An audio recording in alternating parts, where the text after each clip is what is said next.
챕터 1. 무너진 밤. 충청북도 청주시 상당구의 구도심 골목은 새벽 3시가 되면 고요했습니다. 가로등 불빛 아래 낡은 간판들이 늘어선 거리, 그 한쪽 끝에 태수카센터라는 작은 정비소가 있었습니다. 낮에는 기름 냄새와 렌치 돌아가는 소리로 가득하지만 이 시간만큼은 침묵 속에 잠겨 있었지요. 2층 주택의 침실에서 박태수는 잠들지 못한 채 천장을 바라보고 있었습니다. 48세의 그는 25세, 이 정비소를 물려받아 23년간 한 번도 쉬지 않고 일해왔습니다. 기름때에 묻은 손으로 가족을 먹여 살렸고 아들 준호를 대학에 보냈으며 딸 소연의 고등학교 졸업을 앞두고 있었습니다. 겉으로 보기엔 평범하고 성실한 가장이었습니다. 하지만 최근 몇 달 태수의 마음속엔 설명하기 어려운 공허함이 자리 잡고 있었습니다. 아내 이선영은 예전보다 늦게 귀가하는 날이 많았고 핸드폰을 볼 때면 화면을 숨기듯 각도를 틀었습니다. 물어보면 동창 모임이라거나 언니랑 쇼핑이라는 대답뿐이었지요. 태수는 의심하고 싶지 않았습니다. 23년을 함께한 사람을 믿지 못한다는 건 자신의 인생 전부를 부정하는 일처럼 느껴졌으니까요. 그날 밤도 태수는 뒤척이다 화장실에 가려고 복도로 나왔습니다. 그때 아래층 거실에서 작은 목소리가 들려왔습니다. 준호와 소연이었습니다. 태수는 본능적으로 계단 모퉁이에 몸을 숨겼습니다. 언니, 그 영상 진짜야? 준호의 목소리는 떨리고 있었습니다. 쉿, 작게 말해. 엄마가 민호 아저씨랑 모텔에서 찍힌 거 맞아. 소연의 대답은 차가웠습니다. 미친, 그럼 아빠는? 아빠한텐 말해야 되는 거 아니야? 바보야. 아빠 알면 다 끝장나. 내가 졸업할 때까진 절대 모른 척 해야 돼. 알았지? 태수의 심장이 멈춘 듯 했습니다. 손끝이 차갑게 식어갔고 무릎에 힘이 빠져 계단 난간을 움켜쥐어야 했습니다. 머릿속이 하얗게 지워지는 것 같았지요. 민호. 정비소 맞은편 부동산 중개업소를 운영하는 이민호. 가끔 커피를 함께 마시던, 웃으며 농담을 주고받던 그 남자. 태수는 비틀거리며 다시 침실로 돌아왔습니다. 침대 한쪽에 누워있는 선영의 얼굴이 보였습니다. 고요한 표정으로 잠든 그녀. 23년 동안 함께 밥을 먹고 아이를 키우고 늙어가던 사람. 하지만 지금 태수의 눈에 비친 그녀는 낯선 타인처럼 느껴졌습니다. 그는 이불을 덮지 않은 채 침대 모서리에 앉았습니다. 창밖으로 새벽 공기가 스며들었고 멀리서 야간 버스 한 대가 지나가는 소리가 들렸습니다. 청주의 밤은 여전히 평온했지만 박태수의 세계는 조용히 무너지기 시작했습니다. 23년의 결혼이 모두 농락이었구나. 그의 가슴 속에서 무언가 단단하게 굳어지는 느낌이 들었습니다. 배신감도 분노도 아직 명확하게 형태를 갖추지 못했습니다. 다만 한 가지는 분명했습니다. 이 밤 이후 박태수는 더 이상 예전의 박태수로 돌아갈 수 없을 것이라는 사실이었습니다. 그는 천천히 고개를 돌려 아내를 바라봤습니다. 그녀는 여전히 평온하게 숨을 쉬고 있었습니다. 태수는 입술을 깨물었습니다. 손이 떨렸고 목구멍이 메말랐습니다. 하지만 그는 아무 말도 하지 않았습니다. 아직은. 새벽의 정적 속에서 박태수라는 남자의 인생에 첫 번째 균열이 그어졌습니다. 챕터 2. 증거와 각성. 새벽이 지나고 아침이 왔습니다. 태수는 평소처럼 정비소 셔터를 올렸습니다. 기계유 냄새가 코를 찔렀고 손님이 맡긴 소나타 한 대가 리프트 위에서 기다리고 있었지요. 렌치를 쥔 손이 떨렸지만 그는 일을 시작했습니다. 23년간 해온 일이었으니까요. 점심때가 되어 집으로 올라갔습니다. 선영은 부엌에서 된장찌개를 끓이고 있었습니다. 평범한 오후의 풍경이었습니다. 태수는 식탁에 앉아 아내의 뒷모습을 바라봤습니다. 요즘 많이 바쁜가 봐. 태수가 조심스럽게 물었습니다. 응. 뭐가? 동창 모임이며 쇼핑이며 자주 나가더라고. 선영은 국자를 든 채 돌아보며 웃었습니다. 나이 들수록 친구들이 소중해지잖아. 당신도 상구랑 자주 만나면서. 그녀의 목소리는 자연스러웠습니다. 너무 자연스러웠습니다. 태수는 더 묻지 않았습니다.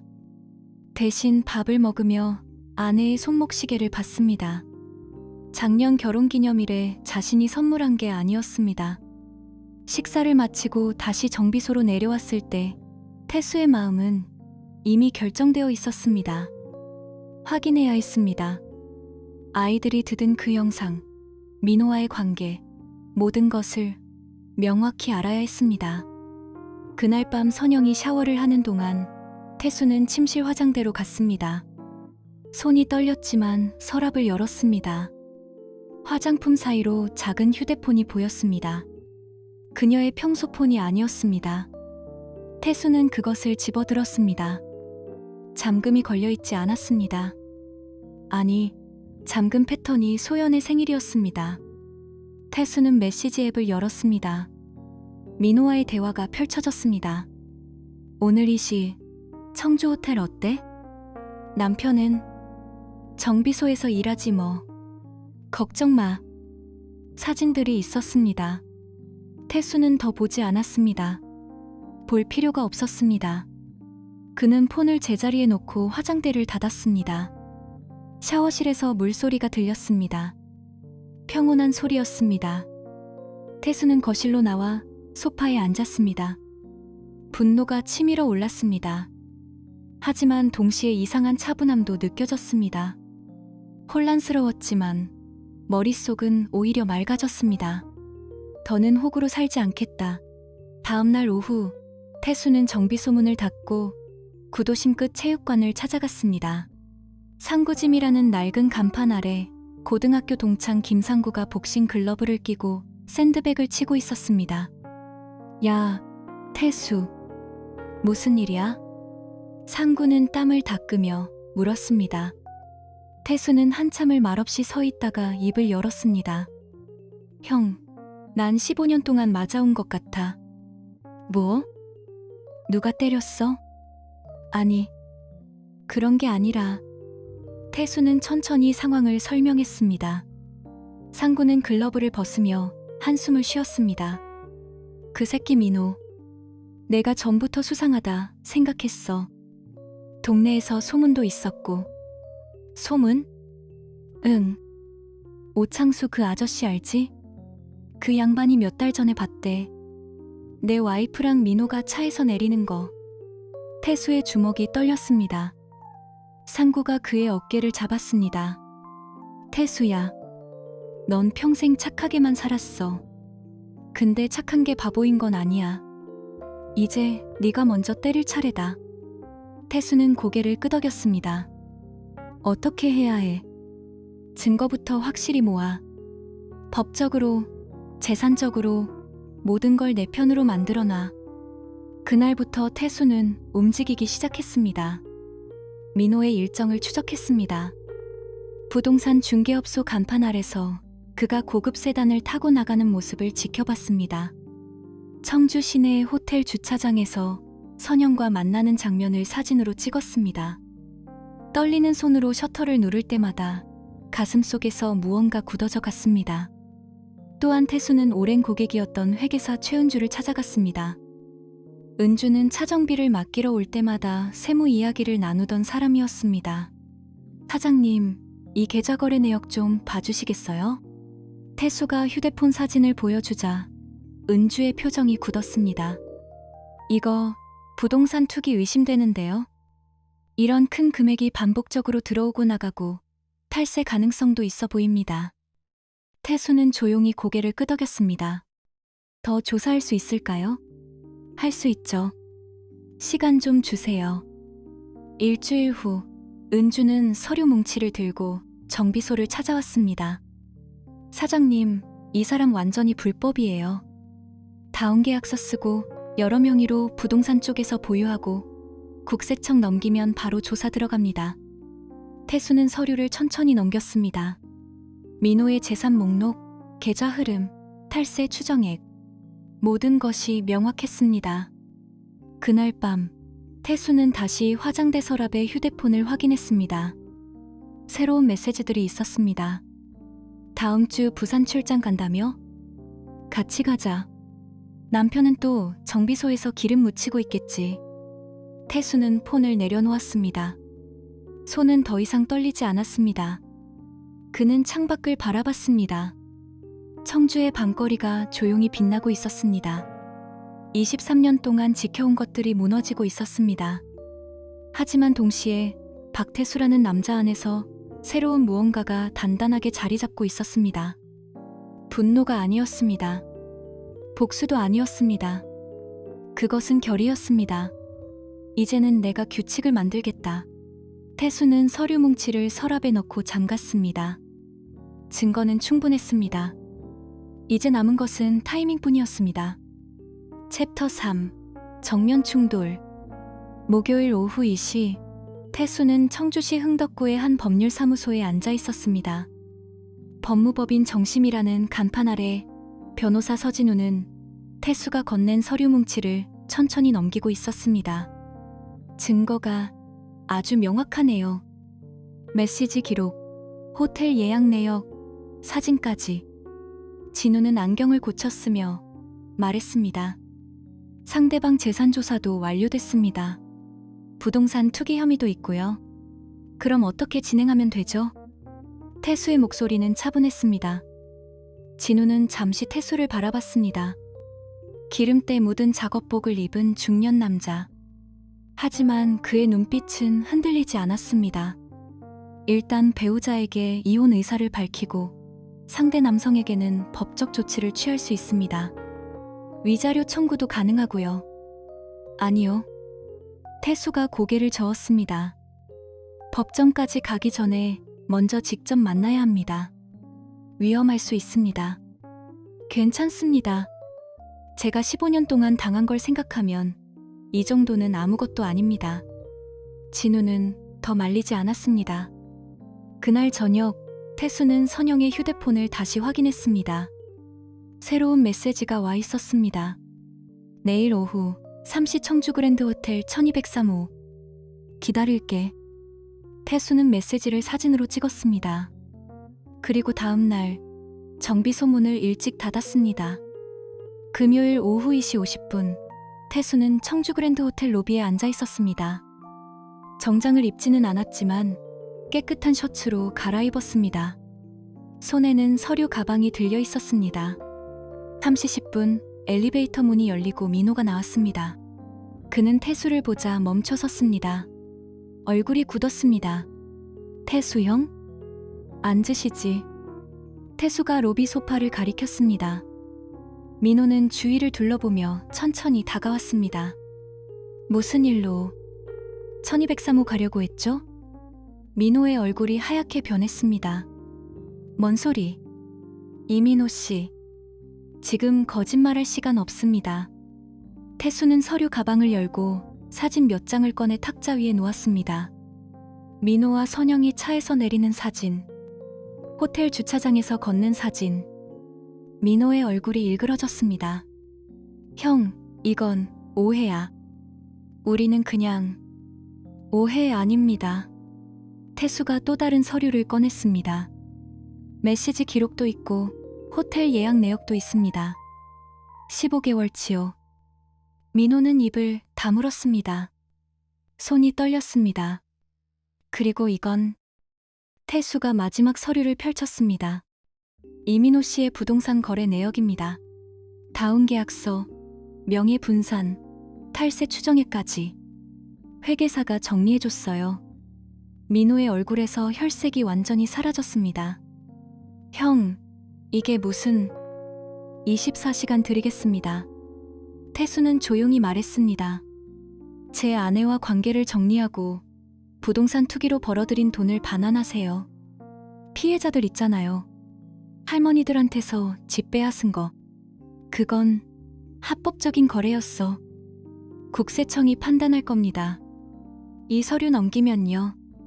태수는 서류를 다시 가방에 넣었습니다. 24시간 후에 연락 없으면 국세청, 부동산조사국, 그리고 이민호 씨 부인한테 전부 보냅니다. 민호는 말을 잇지 못했습니다. 태수는 자리에서 일어났습니다. 아, 그리고 1203호에는 제 아내가 기다리고 있을 겁니다. 들어가서 제가 온다고 전해주세요. 태수는 로비를 나갔습니다. 엘리베이터를 타고 12층으로 올라갔습니다. 복도를 걸으며 심장이 빠르게 뛰는 걸 느꼈습니다. 하지만 발걸음은 멈추지 않았습니다. 1203호 앞에서 태수는 잠시 숨을 고르고 노크했습니다. 문이 열렸습니다. 선영이 놀란 표정으로 서 있었습니다. 당신, 왜? 들어가도 될까? 태수는 방으로 들어갔습니다. 침대가 정돈되어 있었고 탁자 위에 와인 2잔이 놓여 있었습니다. 선영은 뒤로 물러섰습니다. 어떻게 여길? 15개월 동안 이민호 씨와 만났죠. 태수가 천천히 말했습니다. 선영의 얼굴이 굳었습니다. 뭔 소리야? 민호는 그냥 친구. 증거 다 있어요. 태수는 휴대폰을 꺼내 사진들을 보여줬습니다. 선영은 말을 잃었습니다. 언제부터? 3주 전부터 알았어요. 근데 아이들은 더 일찍 알았더라고요. 선영의 눈이 흔들렸습니다. 준호랑 소연이. 네. 영상 봤대요. 당신이 졸업식 때까지 숨기라고 했다면서요. 선영은 소파에 주저앉았습니다. 얼굴을 손으로 가렸습니다. 미안해. 나도 어쩌다 보니. 어쩌다 15개월이요? 태수의 목소리는 차갑게 식어 있었습니다. 이제 선택하세요. 조용히 이혼 서류에 사인하든지 아니면 법정에서 만나든지. 당신이 뭘 할 수 있는데? 선영이 갑자기 고개를 들며 말했습니다. 눈물이 아니라 분노가 서려 있었습니다. 23년 동안 나는 참았어. 낡은 정비소에서 기름 냄새 맡으며 돈도 제대로 못 벌면서. 당신은 나한테 뭘 해준 게 있어? 태수는 대답하지 않았습니다. 그저 선영을 바라봤습니다. 오랜 시간이 흘렀습니다. 24시간 드릴게요. 태수는 문을 향해 걸어갔습니다. 이민호 씨도 같은 시간 드렸으니까 둘이 상의하세요. 문을 나서며 태수는 뒤돌아보지 않았습니다. 복도를 걷는 동안 다리가 후들거렸습니다. 하지만 엘리베이터에 올라탈 때까지 참았습니다. 호텔을 나와 주차장으로 걸어가는 동안 청주의 가을 햇살이 등을 따뜻하게 비췄습니다. 태수는 차에 올라타 핸들을 움켜쥐었습니다. 15년의 거짓말이 이제 무너지기 시작했습니다. 그리고 박태수는 더 이상 돌아갈 곳이 없다는 걸 알고 있었습니다. 앞으로 나아갈 뿐이었습니다. 챕터 4. 무너지는 성벽. 24시간이 지났습니다. 토요일 오후 3시 태수의 휴대폰이 울렸습니다. 민호였습니다. 형, 계좌번호 보내줘. 목소리가 갈라져 있었습니다. 태수는 계좌번호를 문자로 보냈습니다. 30분 후 5억 원이 입금되었습니다. 회계사 은주가 산정한 피해 환수 금액이었습니다. 태수는 은주에게 전화를 걸었습니다. 피해자 명단 있죠? 네. 3분입니다. 그분들께 나눠서 송금해주세요. 익명으로요. 알겠습니다. 월요일 아침, 이민호는 부동산 중개업소 문을 닫았습니다. 간판이 내려지고 유리창에 임대 스티커가 붙었습니다. 태수는 정비소 창문 너머로 그 광경을 지켜봤습니다. 민호는 짐을 싣고 청주를 떠났습니다. 어디로 갔는지 아무도 묻지 않았습니다. 같은 날 오후, 선영이 언니와 함께 정비소를 찾아왔습니다. 언니는 변호사를 대동하고 있었습니다. 재산 분할하고 위자료 받을 겁니다. 언니가 단도직입적으로 말했습니다. 태수는 렌치를 내려놓고 그들을 바라봤습니다. 재산은 정상적으로 분할하겠습니다. 정비소 절반, 집 절반. 위자료는요? 없습니다. 변호사가 서류를 꺼냈습니다. 불륜 증거가 있으니 위자료 청구권은 남편 측에 있습니다. 오히려 부인이 지급해야. 필요 없어요. 태수가 말을 끊었습니다. 위자료 받을 생각 없습니다. 그냥 깨끗하게 정리하고 싶어요. 선영은 말이 없었습니다. 언니가 뭔가 말하려 했지만 선영이 손을 잡아 막았습니다. 알았어요. 그렇게 하죠. 일주일 후 이혼 서류의 도장이 찍혔습니다. 23년의 결혼이 A 사용지 몇 장으로 정리되었습니다. 선영은 집을 나갔습니다. 언니 집으로 갔다고 했습니다. 그 과정에서 아이들은 태수를 원망했습니다. 준호가 정비소로 찾아왔습니다. 아빠, 왜 이렇게까지 하세요? 조용히 넘어갈 수도 있잖아요. 넘어가? 15개월 동안 거짓말한 걸? 그래도 우리 가족인데, 동네 사람들 다 아는데 창피하지도 않아요? 태수는 아들을 바라봤습니다. 창피한 건 나야. 23년 동안 속은 게. 근데 그걸 숨기고 사는 게 더 창피해. 그럼 우리는요?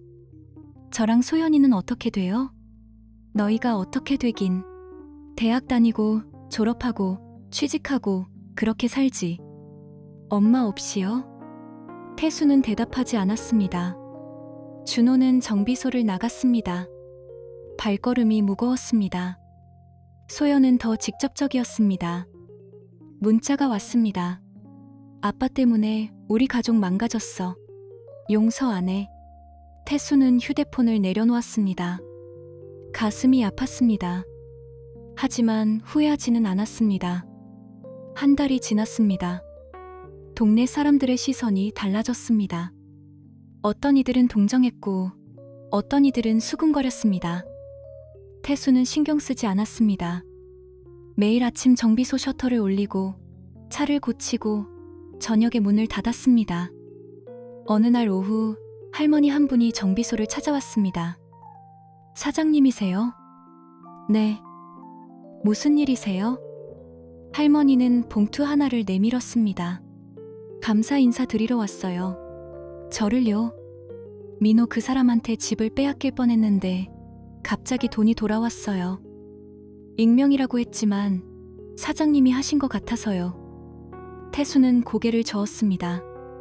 저 아닙니다. 아니에요. 동네에서 다 얘기해요. 사장님이 민호 잡았다고. 할머니는 봉투를 태수 손에 쥐어줬습니다. 많이는 못 드려요. 그래도 마음만이라도요. 태수는 봉투를 돌려주려 했지만 할머니는 이미 가고 있었습니다. 봉투 안에는 10만 원이 들어 있었습니다. 태수는 한참을 그것을 바라봤습니다. 저녁, 태수는 혼자 2층 집에 올라갔습니다. 텅 빈 거실이 넓게 느껴졌습니다. 냉장고를 열었지만 별로 먹고 싶은 게 없었습니다. 라면을 끓여 먹고 TV를 켰습니다. 뉴스에서 부동산 투기 단속 소식이 나왔습니다. 태수는 채널을 돌렸습니다. 휴대폰을 집어 들었습니다. 준호와 소연의 연락처를 한참 바라봤습니다. 전화를 걸까 망설였습니다. 결국 내려놓았습니다. 창밖으로 청주의 밤이 깔리고 있었습니다. 정비소 간판 불빛이 어둠 속에서 깜박였습니다. 태수는 생각했습니다. 잘한 걸까? 확신할 수 없었습니다. 가족은 무너졌고 아이들은 등을 돌렸고 동네는 수군거렸습니다. 하지만 동시에 가슴속에 있던 무게 하나는 사라졌습니다. 거짓말 위에 세운 평화가 아니라 진실 위에 선 고독이었습니다. 더 외로웠지만 더 자유로웠습니다. 태수는 소파에 기대어 눈을 감았습니다. 내일도 정비소 문은 열릴 것입니다. 차는 고쳐질 것입니다. 삶은 계속될 것입니다. 단지 이제는 혼자서였습니다. 하지만 그것도 괜찮았습니다. 적어도 정직했으니까요. 박태수는 더 이상 속지 않을 것입니다. 그리고 그 사실만으로도 그는 다시 설 수 있었습니다. 챕터 5 마지막 정직한 남자. 석 달이 지났습니다. 겨울이 왔고 청주의 거리에는 첫눈이 내렸습니다. 태수카센터 앞 골목은 하얗게 쌓인 눈으로 조용했습니다. 태수는 평소처럼 새벽 6시에 셔터를 올렸습니다. 정비소는 변하지 않았습니다. 같은 렌치, 같은 기름 냄새, 같은 일상이었습니다. 하지만 태수는 달라져 있었습니다. 오전 10시 첫 손님이 왔습니다. 단골 김 사장이었습니다. 태수 씨, 요즘 괜찮아? 네. 일은 하고 있으니까요. 김 사장은 차 키를 건네며 말했습니다. 동네에서 소문 많이 들었어. 힘들었겠어. 이제 괜찮습니다. 태수는 짧게 대답하고 차를 리프트에 올렸습니다. 더 설명하고 싶지 않았습니다. 김 사장도 더 묻지 않았습니다. 점심 무렵 우편함에 편지 한 통이 와 있었습니다. 발신인은 없었습니다. 태수는 편지를 열었습니다.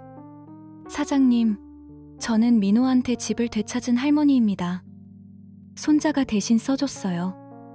사장님 덕분에 다시 집에서 살 수 있게 됐습니다.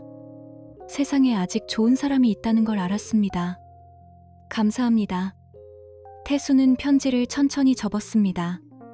가슴이 따뜻해졌습니다. 잠시였지만 그 온기가 오래 남았습니다. 오후 2시 예상치 못한 방문객이 있었습니다. 상구였습니다. 태수야, 밥 먹었어? 응. 거짓말. 라면 먹었지? 상구는 도시락 2개를 들고 왔습니다. 둘은 정비소 한쪽에 앉아 밥을 먹었습니다. 준호랑 소연이는 연락 없어. 시간 지나면 풀릴 거야. 아닐 수도 있지. 태수는 담담하게 말했습니다. 상구는 한숨을 쉬었습니다. 그래도 넌 잘했어. 15년 동안 당한 거 생각하면 잘한 건지 모르겠어. 가족은 없어졌잖아. 가짜 가족이었잖아. 거짓말 위에 세운 거. 상구의 말이 맞았습니다. 태수도 알고 있었습니다.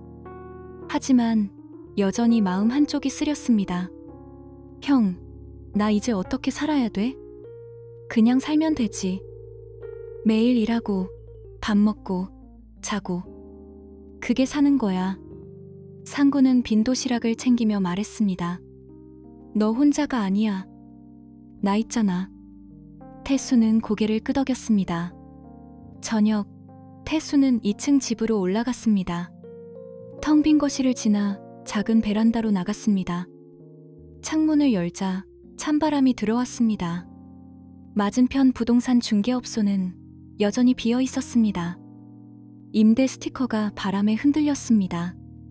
민호는 돌아오지 않았습니다. 어디로 갔는지, 무엇을 하는지 아무도 몰랐습니다. 선영은 언니 집에 있다고 했습니다. 가끔 동네에서 목격된다는 소문이 있었지만 태수는 마주친 적이 없었습니다. 마주치고 싶지도 않았습니다. 준호는 학교 기숙사에서 지내고 있었습니다. 전화를 걸어도 받지 않았습니다. 소연은 친구 집에 묵으며 학교를 다녔습니다. 졸업까지 2달 남았습니다. 태수는 휴대폰을 꺼내 아이들 사진을 봤습니다. 몇 년 전 여름휴가 때 찍은 사진이었습니다. 준호와 소연이 웃고 있었고, 선영도 웃고 있었고, 자신도 웃고 있었습니다. 그때는 모든 게 진짜인 줄 알았습니다. 태수는 사진을 끄고 휴대폰을 내려놓았습니다. 한 달 후 태수는 회계사 은주로부터 전화를 받았습니다. 사장님, 민호가 완전히 파산했대요. 국세청 조사 들어가고 재산 다 압류됐고. 그래요. 미안해하지 않으세요? 미안? 왜요? 그 사람 인생 망쳤잖아요. 태수는 잠시 침묵했습니다. 은주 씨, 그 사람이 먼저 다른 사람들 인생 망쳤어요. 할머니들 집 빼앗고 제 가정 파괴하고. 전 그냥 진실을 보여준 것뿐이에요. 그래도 책임은 각자가 지는 거예요. 저도 제 목 지고 있잖아요. 은주는 더 말하지 않았습니다. 봄이 왔습니다. 어느 토요일 오후 소연이 정비소를 찾아왔습니다. 고등학교 졸업식을 마친 뒤였습니다. 아빠. 응. 졸업 축하해. 태수는 렌치를 내려놓고 딸을 바라봤습니다. 소연은 교복을 입고 있었습니다. 오늘 혼자 왔어? 응. 엄마는 언니 집에서 나왔대. 혼자 자취한대. 태수는 고개를 끄덕였습니다.